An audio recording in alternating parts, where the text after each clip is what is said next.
কাজে বুঝতে হবে রাজনীতিটা মাথা গরম করার মতো না, আবার রাজনীতিটা আপোষ করার মতো না। কিন্তু সেই জায়গায় একটাই কথা, যে ভারতীয় আধিপত্যবাদের সাথে কোনো আপোষ নাই।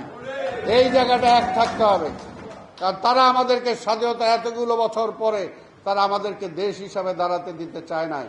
এবং সবচেয়ে বড় যেটা, শেখ হাসিনা আজকে ফ্যাসিস্ট হয়েছে একমাত্র আধিপত্যবাদী শক্তির পদলেহন করতে যে।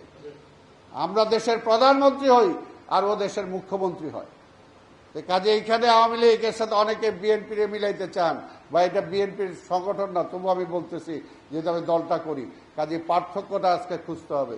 কাজে এখানে আমাদের প্রকৃত অর্থে একটাই, আমার কিন্তু আমার প্রতিপক্ষ আজকে ওই ছাত্ররাও না, আমার প্রতিপক্ষ এই মুহূর্তে জামাতও না, আমার এই মুহূর্তে প্রতিপক্ষ কিন্তু আন্দোলনকারী দল না। আমার প্রতিপক্ষ হলো আওয়ামী লীগ, আমার প্রতিপক্ষ হলো আধিপত্যবাদী ভারত।